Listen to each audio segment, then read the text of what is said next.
aí pessoal, tudo bem?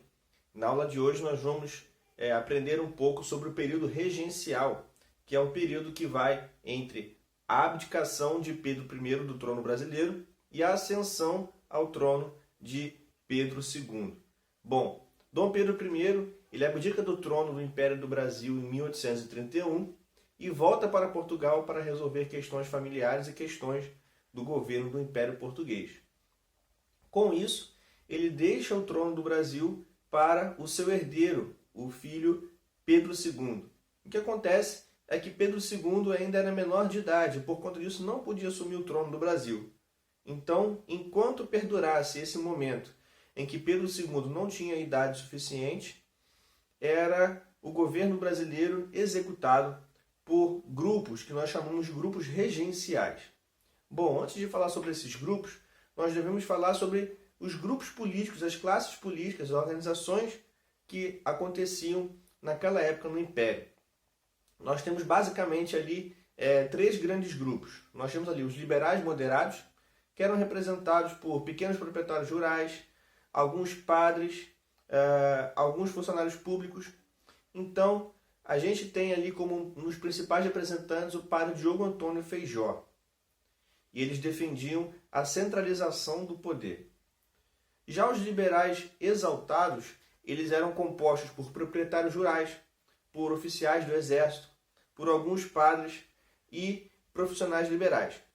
Esse grupo defendia a federalização da nação. O que isso significa? É o fortalecimento das regiões em detrimento do governo central. Então eles defendiam uma federalização do Brasil. Já o terceiro grupo era o grupo dos restauradores. Esse grupo era composto por comerciantes portugueses, por oficiais do exército e altos funcionários públicos. Esse grupo defendia que Dom Pedro I retornasse ao trono português. Um dos principais membros desse grupo é o José Bonifácio, de quem nós vamos ouvir bastante ainda ao longo dessas aulas sobre o Império do Brasil. Bom, naquele mesmo ano de 1831, é criada a Guarda Nacional. Essa guarda era composta por homens de 21 a 60 anos que tivessem uma renda ali de 100 mil réis e essa guarda era responsável pelo poder de polícia, ou seja, ela coibia pequenos crimes, prendia criminosos das regiões e procurava manter o sentimento de paz, o clima de ordem através da aplicação da lei.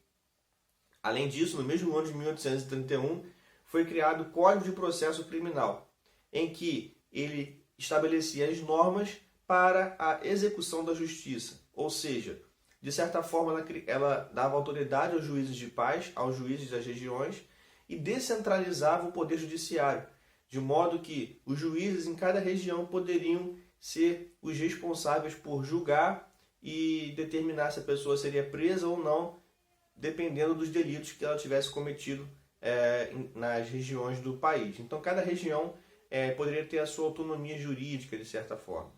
Então, nesse mesmo ano de 1831, entre abril e julho, abril o mês que Dom Pedro abdicou, e julho, nós temos uma regência trina provisória, que foi um governo, no caso a regência, que foi escolhido provisoriamente para substituir Dom Pedro, enquanto eles não pudessem fazer a eleição em julho da regência trina permanente. Essa regência trina permanente foi eleita para governar o Brasil no lugar de Pedro II, que ainda não tinha idade.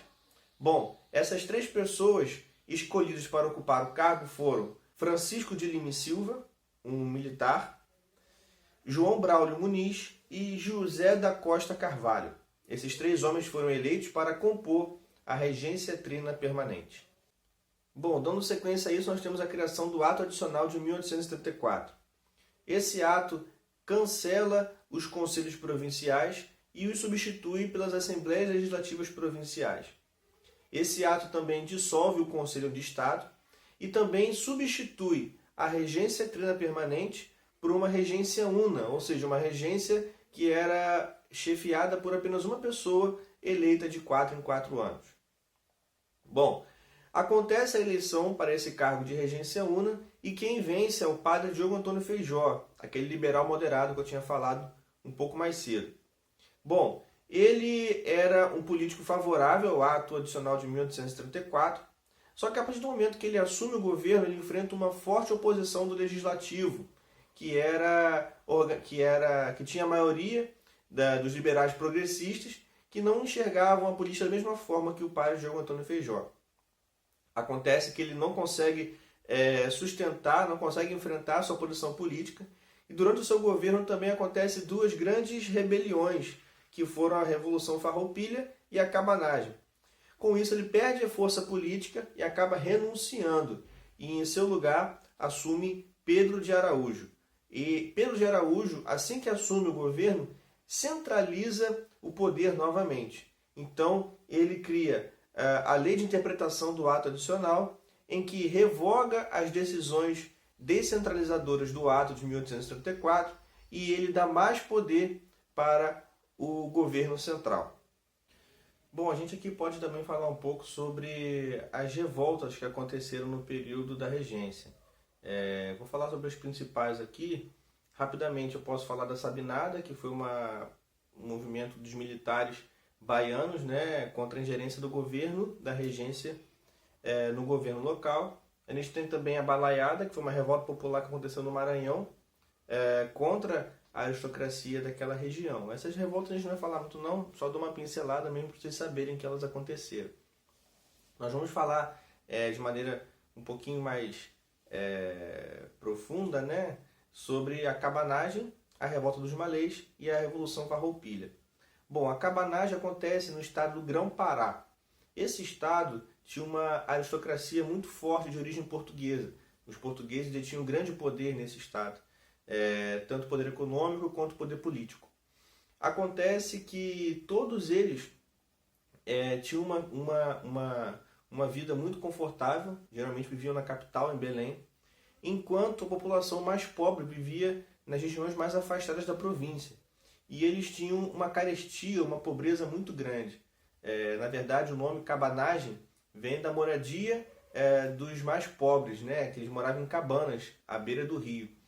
Então, a revolta dessa classe mais pobre com a condição de vida deles, a pobreza que eles viviam, mais o sentimento anti-lusitano, anti-português, por conta das diferenças sociais dos portugueses que eram aristocratas, que eram mais ricos,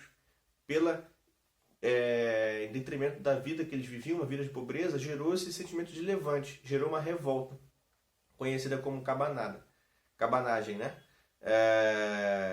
Esse levante alcançou aí uma série de lutas, uma série de revoltas, porém foi exterminado algum tempo depois. Dizem até que mais ou menos 30 mil pessoas participaram dessas rebeliões.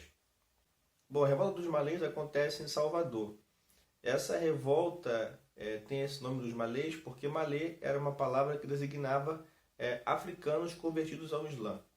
Os principais arquitetos dessa revolta eram os escravos de ganho com negros libertos. Escravos de ganho eram aqueles escravos que, embora fossem escravos, né, de seus senhores, trabalhavam como uma pessoa, como outra qualquer, como qualquer outra pessoa, e no final do dia voltavam para casa e depois deveriam, ao final do mês, pagar uma parte de seus ganhos ali para o seu senhor. Então, essa revolta que aconteceu ali em Salvador uniu escravos de ganho com negros libertos, que se juntavam para ler o Alcorão, que é o livro sagrado do Islã, se juntavam para rezar, para estudar, para escrever e também para arquitetar essa revolta. Acontece que na data marcada para o fim, na data marcada para a explosão dessa revolta, foi o fim do Ramadã, que é o mês sagrado dos muçulmanos. Só que antes dessa revolta acontecer, uma negra liberta, ela dedura os revoltosos em troca de alguns favores pessoais. Então, aquele fator surpresa, né, eles perdem e o governo consegue dirimir, consegue acabar ali com os revoltosos. Ainda não se sabe qual era a intenção principal dessa revolta. As autoridades da época diziam que era uma revolta que tinha como objetivo matar os brancos e os católicos, né, por conta de serem claramente opostos aos que participavam da revolta. E por fim acontece a Revolução Farroupilha, né, que a gente conhece como Guerra dos Farrapos. Ela acontece lá no Rio Grande do Sul, por conta de uma série de desavenças dos criadores de gado da região com o governo central. Acontece que eles estavam muito descontentes por conta dos altos impostos que os produtos que eles faziam recebiam para a venda nas regiões do sudeste do Brasil. Eles eram os principais produtores de charco, de gado e de couro. E eles estavam tendo muita dificuldade de competir com os produtos argentinos e uruguaios por conta da alta taxação que eles sofriam pelo governo central. Além disso, eles queriam ter o direito de escolher o governador da província em que eles estavam. Então, liderados por Bento Gonçalves, os farroupilhos invadem Porto Alegre, depõem o presidente da província e estabelecem a República Rio-Grandense. Acontece que o governo central, o governo regente, não fica satisfeito com isso e decidem enviar Luiz Alves de Lima e Silva, que depois vai ser o Duque de Caxias, patrono do Exército Brasileiro, para a presidência da província, para dar um jeito nessa revolução.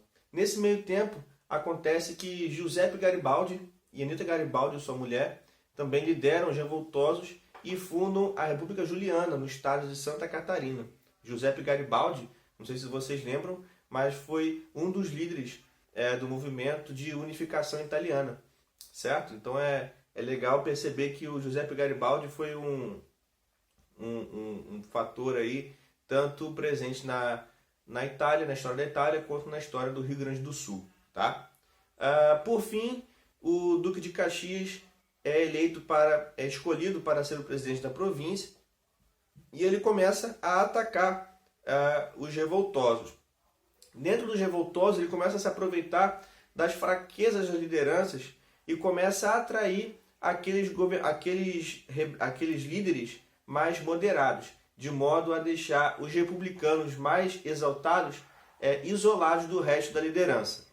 Depois disso, ele consegue, por fim, uma negociação. Diferentemente da revolta dos malês e da cabanada, a Revolução Farroupilha ela é terminada com uma negociação com o governo. Então os revoltosos conseguem a diminuição dos impostos dos seus produtos, fazendo com que eles tenham até preferência sobre os produtos argentinos e uruguaios, e também eles conseguem a autonomia da província, no sentido de que eles podem fazer a escolha do presidente da província. Acontece que todas essas revoluções aconteceram no período da regência.